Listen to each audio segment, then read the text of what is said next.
જ્યાં સુધી કામ ના પતે ને ત્યાં સુધી બધું પૂરા દિલથી. હા, અને જેમ મેં કહ્યું એમ તમને ડબલ પેમેન્ટ મળી જશે. હા,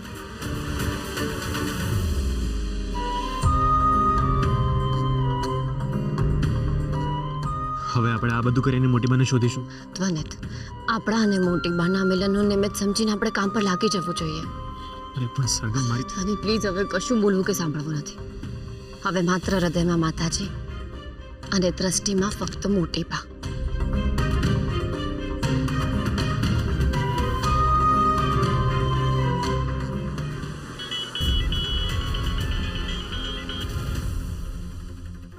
હલો સર, વસુંધરા પરીખ ઘરેથી નીકળી ગયા છે અને હજુ સુધી પાછા નથી આવ્યા. મને લાગે છે કે પેલા લોકોએ જ વસુંધરા પરીખને ગુમ કર્યા છે. જલ્દી એમને શોધી લાવો. જેટલા જલ્દી તમે 2 લાખ રૂપિયા લીધા છે ને એટલા જ જલ્દી. ઠીક છે, તમે ચિંતા ના કરો. હું નીકળું છું અને જલ્દી પહોંચું છું.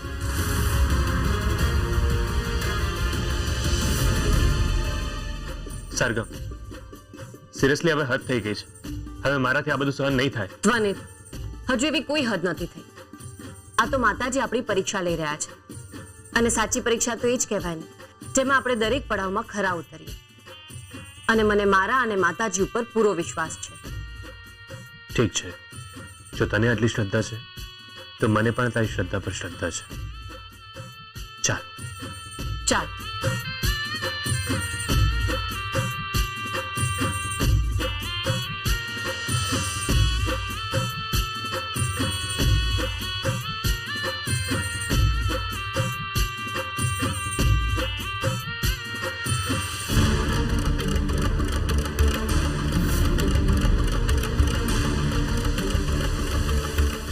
મોટી બા, ધ્વનિત, મોટી બા, મોટી બા.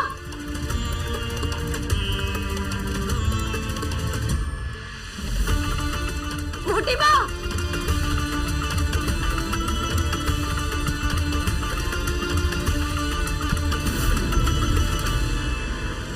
મોટી બા. મોટી બા.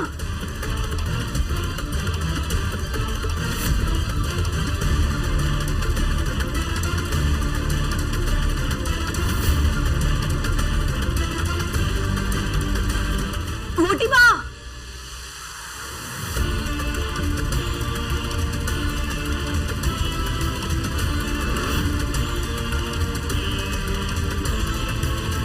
મોટી બા.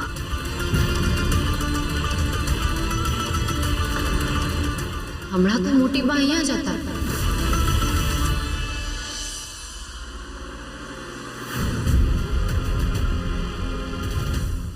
ભાઈ, તમે આ બેનને ક્યાંય જોયા છે?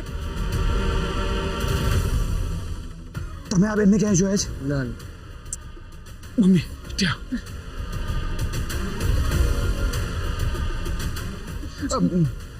ભાઈ, આ ફોટો ધ્યાનથી જુઓ. તમે આમને ક્યાંય આ એરિયામાં કે આજુબાજુમાં જોયા છે? કેમ, શું થયું? આ મારા બા છે. કંઈ પણ કીધા વગર ઘરેથી નીકળી ગયા છે. તમે આમને ક્યાંય જોયા છે? ના. અપર્ણાજી, ચાલ.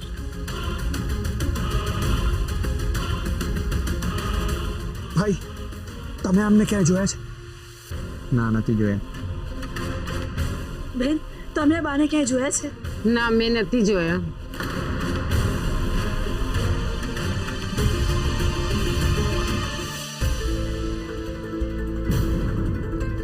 મોટી બા.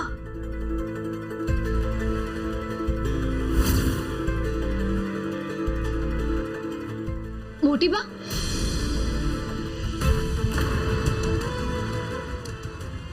સોરી, મને એમ કે મારા મોટી બા છે.